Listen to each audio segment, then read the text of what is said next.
let's mate. get straight into Yes. it. We watched a game, big games, Yes. the Champions League, and Newcastle put in a heroic performance, defensively brilliant.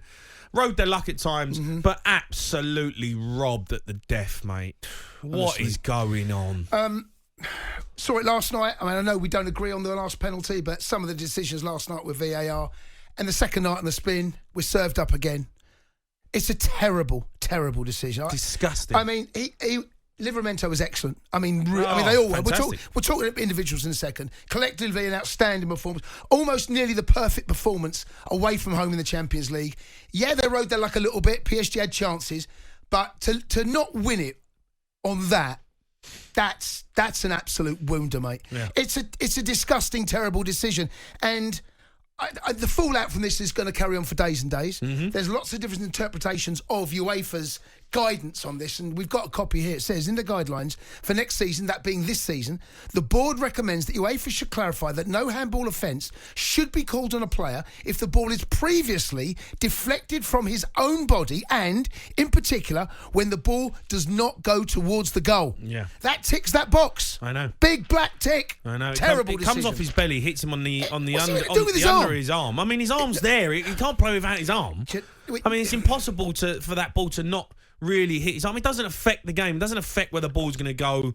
And a shocking decision. Yeah, and I just feel for all the Newcastle fans that have watched that game, who've travelled out there, must be feeling sick right now because they've got it wrong again. And you know what? The referee was actually good tonight. He actually done well, and he's let himself down at the end. And VAR have ruined another spectacle and another massive win. Do you know and what? that could actually, Jace, it's hard enough in the Premier League to swallow it, bad decisions. Champions League, that decision could cost them multi-millions of pounds, Newcastle. Agreed. Yeah. Because absolutely. now it's not in their hands for them to go through. They have to win against AC Milan to get through. I think they will beat AC Milan. It's not over yet. And Paris, they've got to go to Dortmund and win. Now, Dortmund have already qualified, but Dortmund will want to top the group. And there's only 3 points in it. The goal difference is 2 in favour of Dortmund. So you would have thought they still want to put out a strong side. They can't afford to rest loads of players. But I think, yes, disappointing, but it can be incredibly proud of what was... When you go away from home in Europe in the group stages, in particular, also when their away goals was, to go away and see if you can contain and still catch teams on the counter. They were brilliant tonight.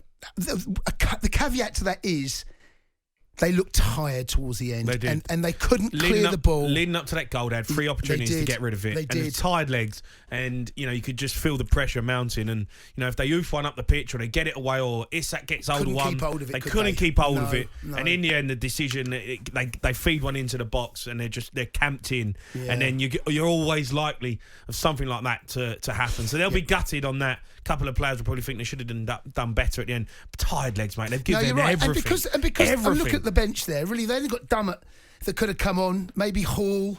The injuries. Defended brilliantly, mate. They were outstanding. No, absolutely. But PSG had chances. PSG had a lot of good chances. Nick Pope made one brilliant save with his knee. I think on the reflection of the way the game went, it's hard to say that PSG didn't deserve something out of it. You don't always get what you deserve in football. And tonight, Newcastle can feel robbed, but incredibly proud of what they saw. That's a top... They'll go away, and defend the way they did with 11 men for the time they did, and just towards the end, they don't get the rub of the green, mate. Right, let's go to Henry, who's a Newcastle fan. All right, Henry? Hi, gents. All Wow, that has got to be one of the most corrupt decisions from a VAR perspective tonight. I think we've summarised it really, really well. Really proud of the performance from the players tonight. They were exceptional. They absolutely played their hearts out. Of course, they were going to be tired towards the end of that game. It was a real onslaught from PSG. But listen, it's really hard to swallow that because I have to say that, again, you summarised it well. The referee had a good game up until that point. Of looking at that screen, and there is just no way that is a penalty ever in a million years. No. It's shocking. Can't believe he gives it. Because you know what? He looked quite strong, the referee, in the decisions that he was making, the way he was dealing with the players. And when he's gone over to have a look at it on the monitor, I'm thinking, you know what? He might actually stick with his decision and say no. Yeah. Because he looked like he had that in him. And then, when you watch it back and you see it from the angles that he must have got, I cannot believe he's give that decision. cannot believe it. It is an absolute shocker. Yeah, it's almost like he bottled it in the stadium, right towards the end, But we saw that. Do you remember the Man United game against Galatasaray a couple of weeks ago? A soft penalty was given there. And we said the way that the game is officiated, also Marcus Rashford's challenge, I think in the Premier League he doesn't get sent off. In Europe, but look, you can accept it in certain scenarios with challenges. There was one in that they got away with Newcastle, I think, a little bit in that game tonight where he was late and he caught him. You say, has he gone over? And the referee was strong and said no.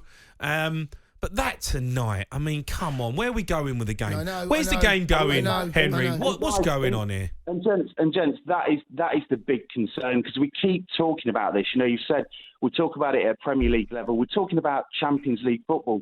We're talking about progressing to the next stage of the Champions League. And I'll put it out there. I absolutely, hand on heart, believe on the 13th of December at St James's Park, AC Milan will get turned over by Newcastle if they put in a display like they've put in tonight, and some of the other games as well. But the problem is, it's out of your hands now.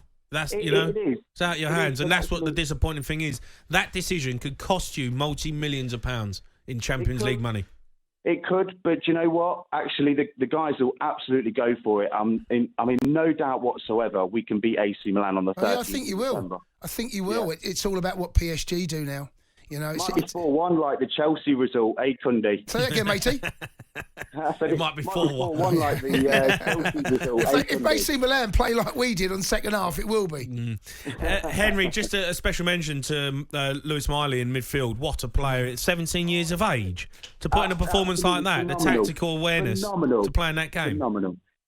Absolutely phenomenal young man. He has got the world at his feet, and 17. all the players tonight were tremendous. But for 17 years old to be playing up against PSG, some of the world elite. Wow, fantastic. But thanks for having me on again. No worries, worries, Henry, top man. Let's go to Brian. He's a Newcastle fan. All right, Brian. Hello, mate. All right, Brian. Brian, how you feeling? Brian sounds terrible. Absolutely deflated, mate. Obviously, we all know we've been robbed, but I would just like to say a massive shout out to Lewis Miley, Livramento and Nick Pope for that save. Yeah. I mean, there were some brilliant performances there, individually and collectively, but you could see fatigue was setting in. And that goal in the penalty, even though it's not a pen, Jay's right, you had 3 or 4 really good chances to clear it, and the legs wouldn't do what the brain wants, and fatigue set in. And felt like that. Yeah. For a stretch squad, we've done well. We really did. I'm proud of excuse me. It's right, Brian. Poor Brian. He dropped an F-bomb there, poor thing. He was struggling. Yeah. You can't be throwing a violin out, boys. I mean, it's a little bit harsh, isn't it? The Sports Bar with Jamie O'Hara and Jason Cundy. Monday to Thursday nights from 10 on AM, on DAB, via the talkSPORT app and on your smart speaker. talkSPORT.